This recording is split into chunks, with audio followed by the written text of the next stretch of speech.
Welcome to another episode of Football Pundits. Today we talk about Manchester United versus Tottenham Hotspurs. Jose will be really looking to get Ole back for that pat on the head. Abhishek, before we get into this fixture, don't forget to subscribe, guys, to our YouTube channel. Hit us up on Twitter.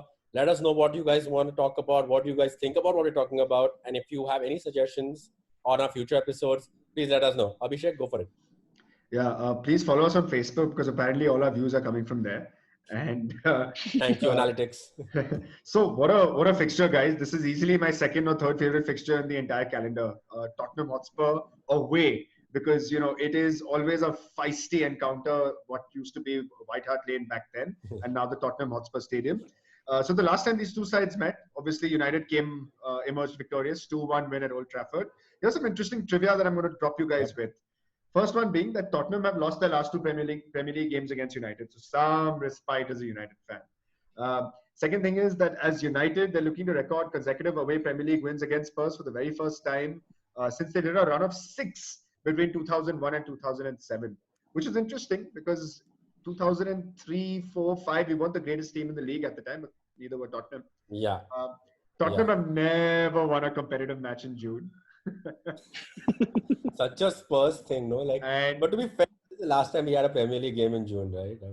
Yeah, so apparently 1967 or 1954, they played Burnley and they drew 1-1 in June. So that was the last time they must have, Whatever works for us, yeah. Whatever works for United fans, yes. And the last one is, and this is an interesting coincidence that we spotted, Tottenham have lost their last home league game 2-3 against Wolves, which we all remember.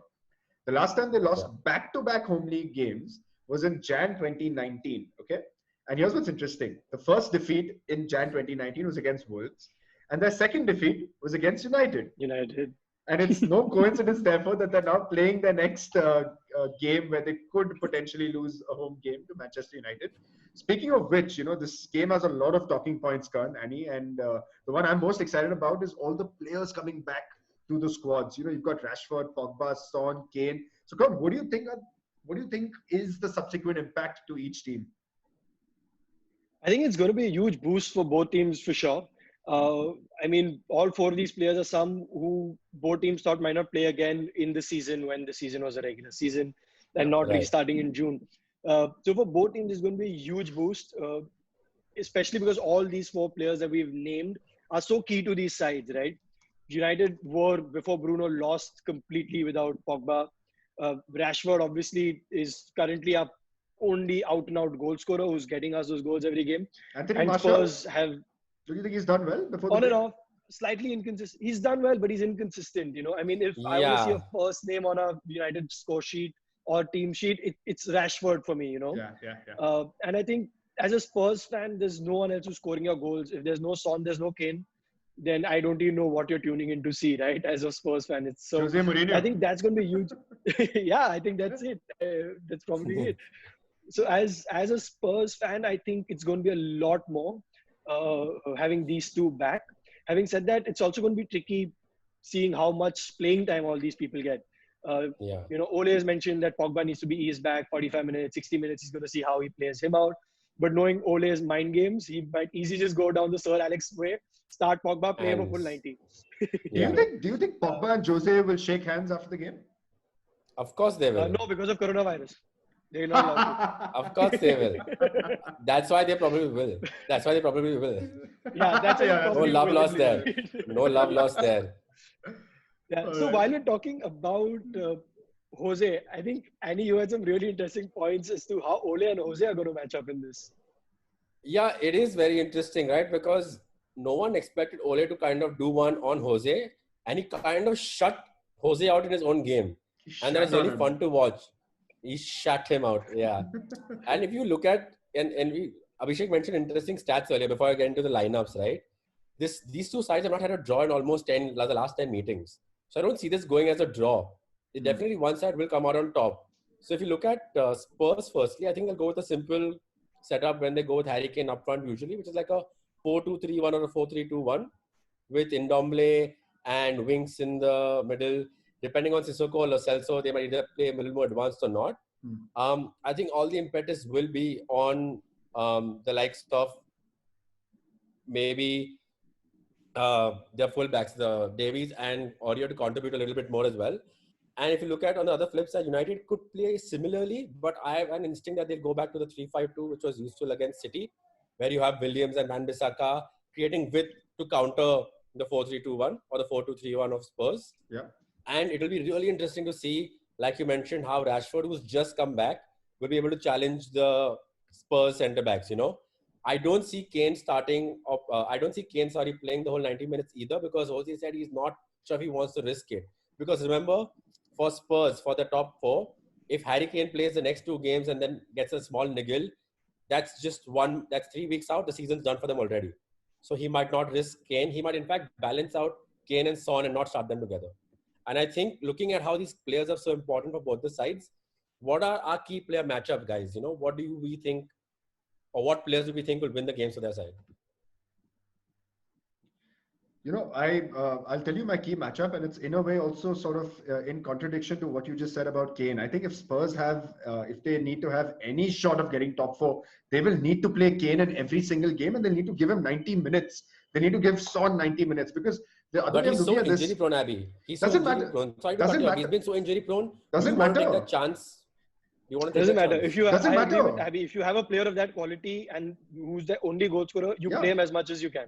And if you're chasing top 4, if you're chasing top 4, player, then and for me, it's even more so about this. If Tottenham were definitely not getting top 4, if let's say they were still in the Champions League, they had some fixture somewhere, or FA Cup final coming up, and they need to rest players, then I understand the argument. But with nothing to play for, just top 4, I don't see a world where Jose resting Kane for a game coming up when he actually needs him. No, I don't mean resting him. I mean hooking him off early if they're doing well enough, and balancing out Son and Kane. Which is why I said balancing both the long-term injuries. That's regular match strategy. I mean, if you're 3-0 up, you don't need to play Harry Kane, right? After the 70th minute. No, but on a normal match strategy, even when they're 2-0 up or 3-0 up, he plays Kane almost all 90 minutes. It's very rarely that Kane has been hooked up by even by correct. So I'm saying in that situation, yes. I think where Karan and I maybe thought you were going was he won't play Kane in every match, or he might just play him of course very not. few minutes. I'm saying if he gets injured, he will risk not having him for the remaining 5 games, which is doom for Tottenham. Without Kane, they really will struggle. Speaking of which, I think my key battle, therefore, is Harry Kane, who I definitely see starting. And sorry, one last thing is, everyone's coming back from a 100-day break. So in a way, this is also the first game of the season. Everyone is rusty. No one has played football for 3 months, right? So I don't think injuries matter to that level, unless it's obviously ACL and genuine, which I think also Pogba and Harry Kane have bordered on. Anyway, coming to key battles. Yeah, let's move on. For me, Harry Kane is going to have a very key battle, not with Harry Maguire, but I think it'll be interesting to see who United's second centre back is going into this game. Does Ole go with Bai, or does he go with Lindelof? The gut says. The mind says Lindelof, the heart says Bai, and I think that battle for me will be key. Kane going up against United second centre. Very what interesting. Do you think, yeah, very interesting. Yeah, that's going to be an interesting one for me. There's a similar defensive matchup that I'm sort of looking forward to, but on the other end, I'm really looking forward to Rashford and Martial taking on Spurs as fullbacks. Both are strikers, like coming off the sides, like playing off the width. You're going to have Bruno and Pogba playing those nice long balls in, and the pace is really going to be tested. And unlike regular Jose sides, this one has been quite leaky. Aurier, for me, has been, very erratic with his performances. So I'm really looking forward to those fullback matchups. Who do you think is going to run at the fullbacks, though? Don't you think Rashford will play in the number 9 and he'll be against the centre-backs and Martial on the left? Or you think vice versa? Martial against the centre-backs? So I think it'll be Rashford on the left, Martial down the middle. Okay. But generally, we've been a lot more fluid with, they honestly sort of moving around and all of that. But Rashford generally has been coming off the left, and him just with that pace and with the confidence that he'll have with him right now with everything happening around. Obviously each player depends on general confidence, but strikers even more so. And Rashford's going to have an extra spring in his step for sure. And I think for me, like you guys have covered, I think pretty much the 2 main factors. But I also think it will be interesting to see who plays in the holding midfield. We know Ndombele will start for Spurs because Jose made him like his pet project where he broke lockdown for him to train him and to get him back after pretty much almost throwing him out of the squad or writing him off earlier in the season. That's right. After almost throwing him out of the squad, he was very happy to let him go in January, right? Jose played his games. He called him out in the media completely. He said, this guy doesn't want to play for Spurs. Typical Jose mind games with his players, yeah. I remember reading somewhere, in fact, right now, this fixture is being dubbed as Jose's past disaster versus Jose's current disaster. I mean, whatever that was, quite funny. But coming back to this, so Ndombele will start for Spurs. It'll be interesting to see if, assuming what I feel is McTominay will start over Matic, whoever starts for us in the holding midfield will actually do the main bit of creating that gap or creating that space for our Bruno, for even if it's a Fred winger, to get them a little bit ahead to keep our movement going ahead in the box, to help Martial and Rashford interchange, to keep that fluidity. The battle will be won in the midfield between Ndombele and Matic or McTominay for me. So it's very interesting. I think it's interesting that Abby said that the battle of this game is between the centre back and centre forwards. I have said it's between the wingers and the fullbacks, and Annie said it's the midfield. So between the three of us, we more or less covered the pitch. Yeah, I think very contrasting opinions. But very planned segment, evidently. Yeah. So just to then quickly wrap up with all that we've spoken about, guys, your predictions for today, Abhishek. Maybe before getting into predictions, because we promised that we just keep predictions short and easy. The reason I'm giving a precursor to this is only because I feel if United need to take a result from this game, they need to be very brave, and the braveness will be manifested in what they play in midfield. If they go with McTominay, Matic, two holding midfielders, no Pogba, Bruno starting, I think it's going to be a draw, a 1-1 drab is what I'm looking at, because it's also two sides coming in after a break. It's going to be rusty. If United are brave, if they go Bruno, Pogba, and if they play with either Fred or McTominay, I can see a United win, maybe 2-1 away. I don't see two holding midfielders starting. I said either Matic or McTominay. I think if that's the confusion. And just to keep it simple with the prediction, 3-1 to United. I'm going with 2-0 to United.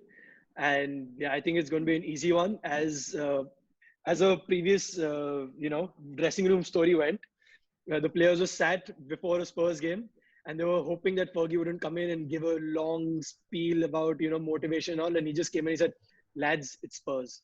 I think that's what's going to happen today. I think that's a good note to finish this episode on, guys. So don't forget to hit subscribe. Let us know your comments. Please let us know what you want us to talk about. We'll really keep that in mind and give you all something interesting to look at. And we're always up for more banter, so please go for it. We'll see you in the next one.